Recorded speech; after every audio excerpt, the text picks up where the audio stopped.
तुला राशि की ढैया समाप्त हुई। ढैया समाप्त होने के बाद में भी बहुत ज्यादा अच्छा असर नहीं आ पाया। उसकी बात करें अगर, तो केवल एक शनि देव ही नहीं होते कि आप पे पूरी कुंडली का या हर चीज का असर लाए। कई सारे ग्रह होते हैं जो अच्छा बुरा हर तरफ से असर लाते हैं। अब उसी नजरिए से बात करते हैं केतु की।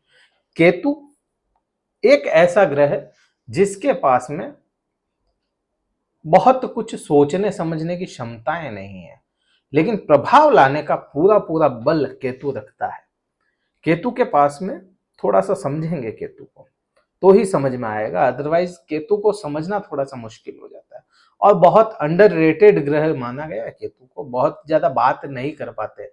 कर क्यों नहीं पाते? क्योंकि उसको समझना ही इतना मुश्किल हो जाता है केतु को कि वह प्रभाव क्या लाएगा। अपन बता दें, बहुत कुछ बता दिया जाता है कि केतु ऐसा करेगा ऐसा करेगा, और केतु बिल्कुल उन चीजों को कई बार नकार भी देता है।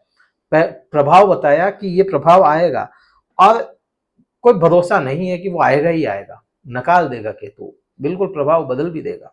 ऐसा ही केतु ग्रह होता है, क्योंकि उसके पास में दिमाग नहीं है। केतु के पास में केवल बॉडी है। और केतु ही एक ऐसा ग्रह है जो किसी भी ग्रह के साथ में होगा तो उसका प्रभाव वैसा ही बना लेगा। मीन्स उसकी दृष्टि में, उसके साथ में, एक साथ में बैठ गया तो वैसा प्रभाव लाना शुरू कर देता है। केतु को ही मोक्ष का कारक माना गया और केतु को ही मौज का भी कारक माना गया, क्योंकि इंसान धरती पे है या इस पृथ्वी पे है तो मौज करेगा, तो मन से तो मौज होती नहीं है, मौज होगी शरीर से। तो शरीर ही केतु है। और आत्मा का कारक, या इसको कह लो कि मोक्ष का कारक, धर्म का कारक केतु होता है। तो मोक्ष से भी जुड़ाव लेकर के आता है। केतु 15 महीने से आपके लग्न या आपकी खुद की राशि में बैठा, 15 महीने से यहां पे बैठने के कारण आपको यहां पे संकोची स्वभाव का बनाया होगा। यह जो प्रभाव बता रहे हैं कि ऐसा हुआ होगा, अगर हुआ है कमेंट करके जरूर बताइएगा कि हाँ ऐसा हुआ है। अब बात करते हैं क्या क्या किया होगा, क्योंकि लग्न में था संकोची स्वभाव का। और यहाँ पे एक बात और हो जाती है, केतु ने तुला राशि वाले जातकों को सवालिया इंसान बना दिया होगा। कोई भी चीज है उसका सवाल पहले आएगा, जवाब आपको पता हो ना हो, किसी और को पता ना हो, फिर भी सवाल उठेगा किसी की भी बात पे। तो सवालिया इंसान बना दिया होगा। और मन बुझा बुझा रहना, मन बुझा बुझा रहना का मतलब, इसको अपन ऐसे नहीं कहेंगे, इसकी डेफिनेशन ऐसे नहीं निकाल सकते कि डिप्रेशन, डिप्रेशन नहीं, मन बुझा बुझा रहना, मूड स्विंग्स आना, ऐसी स्थितियां आप में बनाई होगी। और विशेष तौर से पांव में और पीठ में दर्द, और दर्द के साथ में उसको हम बोल सकते हैं जैसे झंझनाहट होना पांव में, यह स्थितियां आपके साथ में बनाई होगी केतु ने। अभी 30 अक्टूबर को केतु चेंज होगा, राहु केतु दोनों ही चेंज होंगे। और यह आपके द्वादश भाव में केतु चला जाएगा। यहाँ पे राहु की बात बिल्कुल भी नहीं कर रहे हैं, केवल केतु की बात कर रहे हैं। केतु आपके द्वादश भाव मीन्स कन्या राशि में चला जाएगा, 12वें 12th हाउस में। यहां अभी यह बात कर क्यों रहे हैं केतु की? क्योंकि केतु 3 डिग्री, मात्र 3 डिग्री बल में बचा है, बाल्यावस्था में हो गया। बाल्यावस्था में होने के कारण अपने जो ये बुरे प्रभाव बताए, यह प्रभाव कम करता हुआ नजर आएगा, कम करेगा।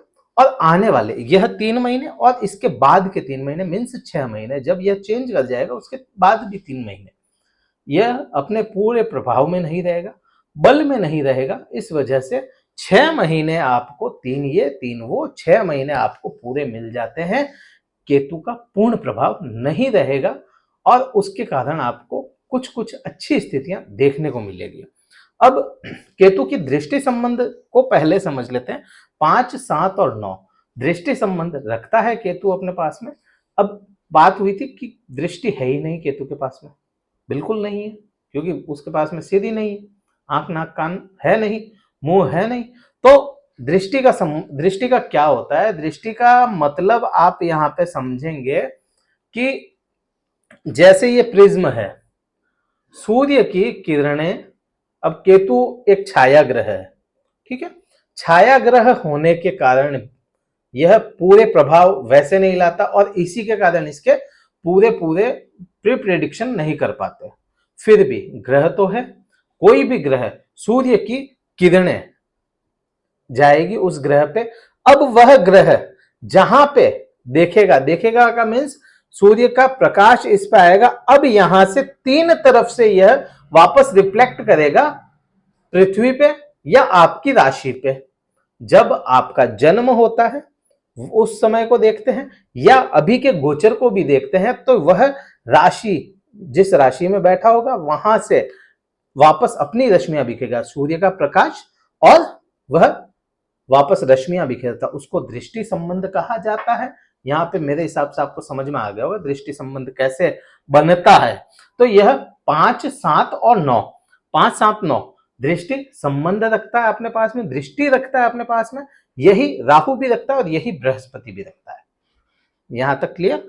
अब आप में क्या बदलाव आएगा या आना चाहिए, क्योंकि संभावनाएं हैं, पूरी पूरी सटीक बात तो केतु के लिए कर भी नहीं सकते, क्योंकि अभी आज कुछ बोलेंगे और वो बदल देगा अपने प्रभाव, तो कुछ बात भी नहीं रहेगी। तो संभावनाएं क्या बन जाती है कि केतु आपको मूड स्विंग्स जो बनते हैं वह कम कर दे, सवालिया जो आपका नेचर बन गया, बात बात पे सवाल उठाना, वह नेचर भी आपका कुछ कुछ कम होता हुआ नजर आएगा और बातों पे विश्वास बनना शुरू होगा। कईयों पे विश्वास उठ गया होगा इस समय में, पिछले 15 महीने से कोई कुछ कहे विश्वास ना कर पाए, ऐसी स्थितियां बनी, अब वह कम होती हुई नजर आएगी। और वह कम क्यों होंगी? क्योंकि आप में खुद में प्रभाव आएगा उसका, तो वह कम होती हुई नजर आएगी।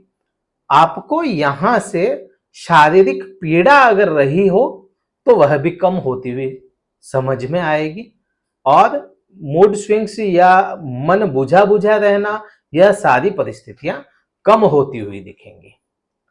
यहां पे यहां आपको मोक्ष से जो लगाव बना, वह मोक्ष से भी लगाव कम होता हुआ नजर आएगा।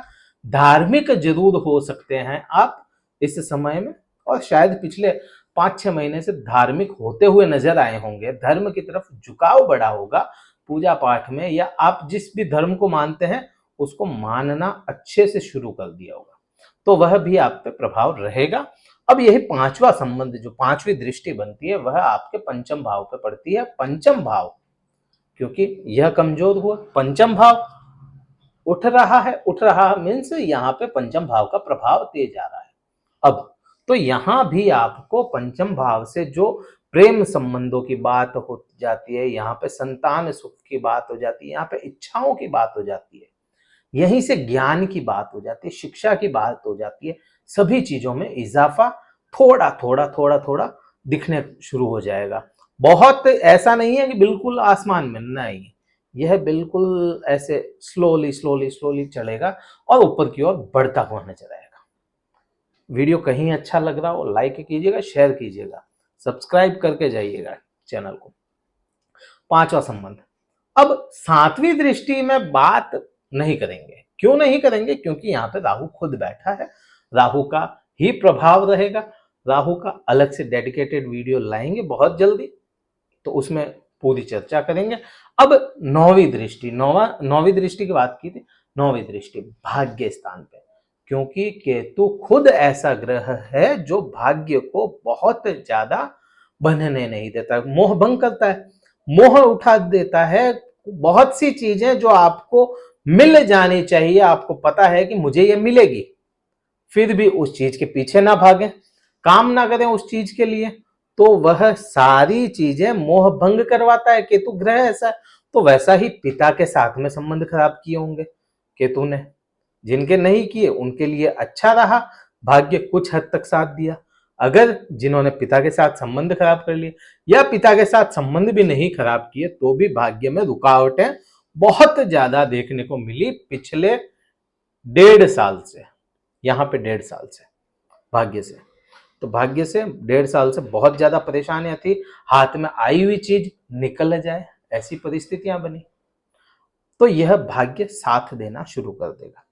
क्या करना चाहिए कि ये बलवान जो ये बल है अभी कम हुआ है, इस निर्बल अवस्था में भी आपको कुछ अच्छे फल और अच्छे देना शुरू कर दे, जाता जाता कुछ अच्छा दे जाए। आपको केतु के लिए कुत्तों की सेवा करनी चाहिए, बहुत अच्छा रिजल्ट आएगा, क्योंकि केतु माता का बड़ा भक्त है, राहु माता का बड़ा भक्त है। तो सरस्वती माता की आराधना करें, माता लक्ष्मी की आराधना कर सकते हैं, दुर्गा माता की आराधना करें, अच्छा रिजल्ट देगा आपको। आप चाहें माता लक्ष्मी के सामने सफेद पुष्प, क्योंकि सफेद पुष्प थोड़े से माता को और केतु को दोनों को ही प्रिय होते हैं, तो आप चढ़ा सकते हैं, अच्छा रिजल्ट आएगा। ग्रे कलर के कपड़े का त्याग करके रखें थोड़े दिन और, तो आपको अच्छा रिजल्ट आना शुरू हो जाएगा। ग्रे जो मैंने पहना हुआ है ग्रे कलर, ऐसा कलर त्याग करके रखें, नहीं पहने तो ही अच्छा है।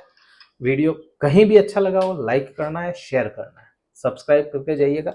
हमसे अगर कुंडली विश्लेषण करवाना चाहते हैं, डिस्क्रिप्शन में नंबर है और कार्यालय के, व्हाट्सएप मैसेज ही करें, कॉल करेंगे कोई नहीं उठाएगा, केवल व्हाट्सएप मैसेज करें। इस वीडियो में इतना ही था। जय हिंद, वंदे मातरम, भारत माता की जय।